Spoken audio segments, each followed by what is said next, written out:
Hello guys, my name is Koyoshi, and if you're watching this video, then this is not a full blind playthrough setup now of Mario plus Rabbids Sparks of Hope. This time, this is my ultimate 100% game completion video. I just wanted to confirm that I indeed got 100%, but before we do that, we need to do something else that we left off. I promised that I would show off the memories like I've been doing up to this point, and so, of course, we're gonna show off all of the memories.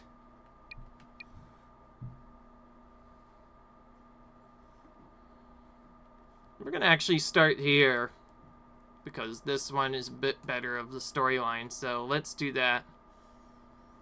I wish I could say we had a fair and reasoned discussion about how to use the 3 golden ticket invitations to the Space Opera Network.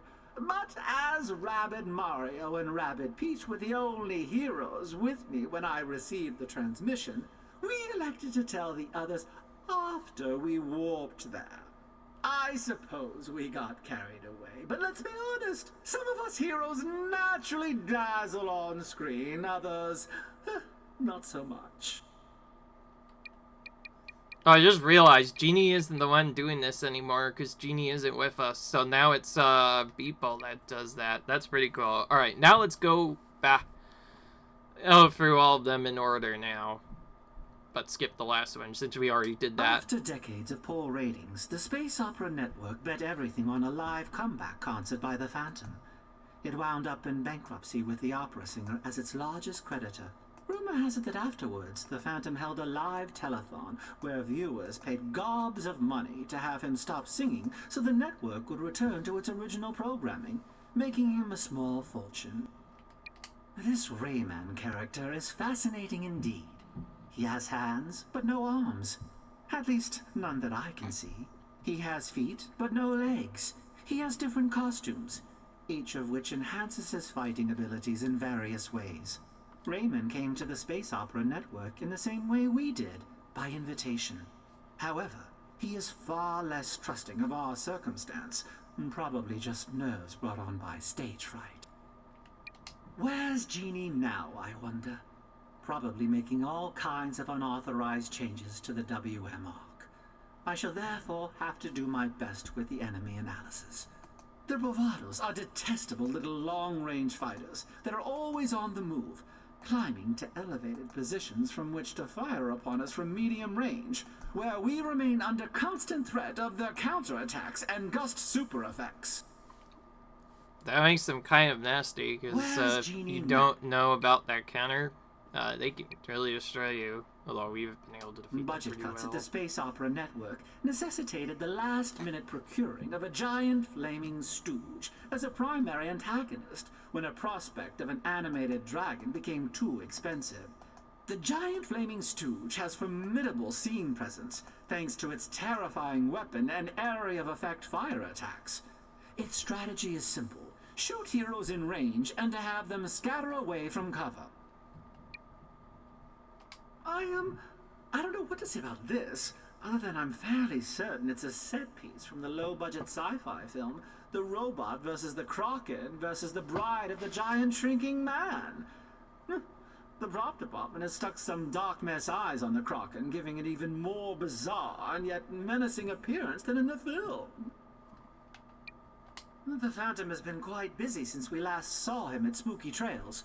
A whirlwind relationship with Bia, the Warden of Terra Flora, co-host of the annual Galactovision Song Contest, and an album, 1,000 Hours of Mario Falling into Lava, all under the watchful eye of the paparazzi. And most recently, director of the Space Opera Network. Whatever you might say about him, he knows how to milk his 15 minutes. The show using this set is entitled The Ballad of Plunger Hans McMurdy. A typical episode involves the titular character strolling into a small town looking for respite, only to tangle with a greedy indoor plumbing baron. Galaxy Confidential called it adequately entertaining and gave the show its nice to have on in the background award honorable mention. The show broadcast from this set is entitled The Double Marriage of the Careless Shepherdess. an hour-long musical dramedy in which the Phantom plays Cyprian Fairclough, a young swashbuckling prince with a voice like a nightingale, and throngs of female admirers. Let's just say it involves a lot of makeup, stunt people, reverse aging technology, and award-winning editing to get viewers to buy into the concept. The show utilizing this set is Captain Opera Beard and the Bumbling Brigands of Toilet Water Bay. It's won several awards, I think. Not so much for its acting, music, writing, direction, humor, and overall quality, but its wardrobe and sound mixing are top-notch, and have helped the show maintain an iron grip on the top spot with viewers during the Wednesday 2 to 3 a.m. time slot. These sets were from a show called Morning Galaxy Magazine with the Phantom, an insipid tabloid. Let's see. DJ Cheap Tuna was a guest. The artist Gerspard, Sullivan's Train Talk, Cooking with Alchemento. Even Sweet Lopek and the Dryad had a show. Building a Bridge to Love. Everyone was invited on this stupid thing but us. The prop warehouse fills me with a sense of deja vu. And now I realize why. The warehouse is filled with props and set pieces modeled after our own adventures. The Space Opera Network optioned the rights to our life stories for a film. It appears to be stuck in a turnaround. Good. They sent us the script. They replaced me with a wisecracking parrot in order to make me warmer and more relatable. Can you imagine? We discovered that when packing for a trip, it's extremely difficult to decide which sparks to bring. In the end, we brought them all, including 2 brand new sparks we saved after the conclusion of our adventure versus Cursor, Selfie and Cryoquake. We thought it'd be fun for the sparks to have a little R&R after everything. Goodness knows they deserve it. The Phantom lured Rayman, Rabbid Mario, Rabbid Peach, and myself to the Space Opera Network under false pretenses, so we might boost the viewership from which he draws his power. Should his spotlight have grown any larger, he would have become invincible. Fortunately, I chose the perfect moment to strike. Once again, I was on to him from the onset. Alright. Well, that confirms it. We've gotten all the memories, but the main thing we need to check is, well, not really much. Our characters are already max level, and as far as I'm aware, the game is 100%. But before I actually talk about anything else that I'm going to show off to make sure I actually got 100% on this and the DLC, there is one thing I do need to bring up once again in case anybody has forgotten. A lot of people keep mentioning, am I going to get the weapon skins for special, well, for Rabbid Mario and Rabbid Peach. There's 2 special weapons that are technically not available here that there's know about. Well, there's a problem. I have, like, pretty much 2 main problems with that. 1, they're super tedious, and 2, they're actually even more expensive. See, they aren't purchasable at all in this game. Instead, they are what's called hidden DLC. I should have mentioned it, but there is this thing called Ubisoft Connect that I think you had to do, which I think that setup was doing in. Well, apparently, if you activate that, and, well, like, you have a Ubisoft account, and you used it to pre-order this particular game we have right now, like Rabbid Mario's, Mario plus Rabbids Sparks of Hope, then you would actually get 2 additional weapons for both Rabbid Mario and Rabbid Peach. And I believe, I can't recall what their name was, but it was just another weapon skin for them. But the problem was, it required figures to collect them, and you can only order those as part of a pre-order. So since I missed those, I can't get them. I also checked on eBay. They're way too freaking expensive. As a result, I am not considering them a part of 100% because they're just bought on and added on content, and they are honestly not really a big part of 100% anyways. So when I meant 100%, I meant just the in-game 100%. I was not going to get those weapons. I did check, and I think just to get both of them, it's like $200 or something. My money or whatever that I have, and right now my budget is quite tight, so yeah, I'm not going to do that, unfortunately. So if anybody was asking why I'm not getting those weapons, well, that's why. I guess one thing we can do while talking about this is at least level up our other sparks, just as I thought. So we can only get them all up to level 3. May as well do that so that we're finished with that. But anyway, if anybody wonders why I didn't ask about that, well, that right there I mentioned is why. It's really expensive to get them, and also really hard to find them.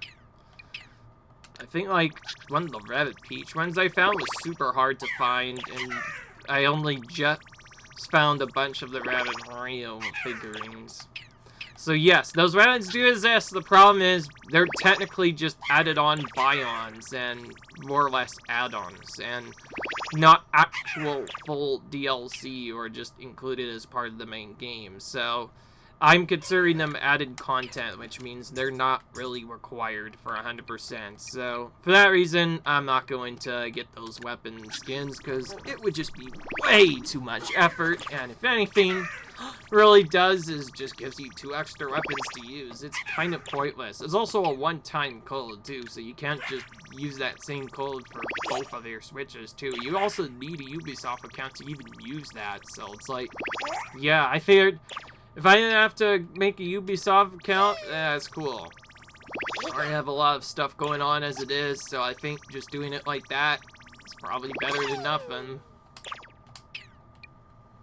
Definitely. Ooh.